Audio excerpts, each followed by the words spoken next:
Abbos ibn Abdul Muttolibni taniysizlarmi?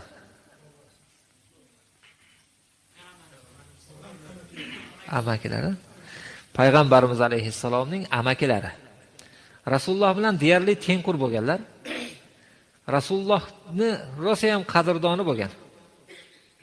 Ko'p ishlarda Rasulullohga yordam bergan. Xullas kalom bu hadisni payg'ambarimiz alayhissalom o'sha do'sti bo'lgan amakisiga yaxshilik uchun aytganlar. Ey Abbos, ey amaki, men senga bir yaxshilik qilmoqchiman. Seni bir narsalik qilib qo'ymoqchiman. Senga bir hadiya bermoqchiman. Shuni qabul qilasanmi? Seni bir 10 ta xislatli qilib qo'yaymi? Agar mana shu narsani, shu men aytgan narsani sen qiladigan bo'lsang, Alloh taolo seni gunohlaringni agar dengizni ko'pigichalik bo'lsa ham kechirib yuboradi. Shunaqa qilib qo'yaymi sen dedilar. Ayting yo Rasululloh dedi. Men aytayotgan narsa 4 rakatli namoz dedilar. Hozir biz o'rganayotgan nafl ibodat. 4 rakatli namoz. Agar sen shuni qo'lingdan kelsa bir kunda bir marta o'qigin. Agar bunga fursat qila olmasang, bir haftada bir marta o'qi. Bir oyda, bir yilda, hech bo'lmasa hayotingda bir marta qilib qo'ygin dedilar. Shu 4 rakatli namozni hayoting bir marta bo'lsa ham qilib qo'ygin. Tushundingizmi? Buni endi o'rganamiz. Yaxshilab ahamiyat qilib turinglar. Hechcha mushkulroq. 4 rakatli namoz o'qiysiz.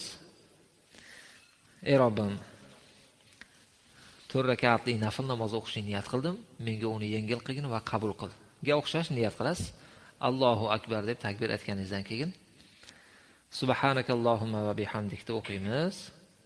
Fotiha surasini o'qiymiz va bir sura o'qiymiz. O'qigandan keyin ruku qilishdan avval 15 marotaba Subhanallohi valhamdulillahi va la ilaha illallohu vallohu akbar. Shuni aytamiz. Bilasizmi shuni?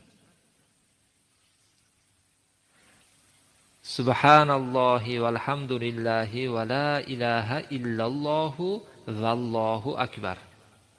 Shuni 15 marta o'qiysiz. Bu ishga mas'ul odamga biz iltimos qilamiz, ertaga shuni yozib bersin jamoatga, ha? Subhanallohi valhamdulillahi va la ilaha illallohu vallohu akbar. 15 marta aytib turib ruku qilasiz. Subhana robbiyal azimni o'rniga shuni 10 marta aytasiz. Samiallohu liman hamidah deb tikka turib, Robbana lakal hamdni o'rniga 10 ta aytasiz. Undan keyin sajda qilasiz. Sajdada Subhana robbiyal a'lani o'rniga 10 ta aytasiz. Keyin o'tirasiz. O'tirganda bir oz o'tirish borki, dam olish. Shu joyda 10 ta aytasiz. Keyin yana sajda qilasiz. Yana 10 ta. Keyin turishingiz kerak edi, turmasdan o'tirasizda 10 ta aytasiz. Keyin turasiz. Shu 75 marta bo'ladi. 4 rakat namozda 300 marta bo'ladi. Tushundingizmi? Buning uchun sizdan yarim soat oshiqroq vaqt ketadi. Mana shu namoz sizni uzoq sajda qilishni o'rgatadi. Sajda qilib zerikmaydigan bo'lib qolasiz. Sajda qilib yayraydigan bo'lasiz. Biron bir narsadan foydalansangiz ham mayli, bir 10 ta cho'pak qo'yib olsangiz ham mayli, ko'rinib turadigan qilib.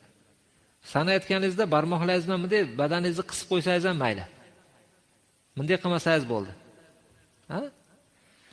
Shunday qilib yozib olib harakat qiling. Hayotingda bir marta bo'lsa ham o'qib qolgin shuni, ey amaki, sen bir narsalik bo'lib qolasan degan ekanlar. Ma'qulmi?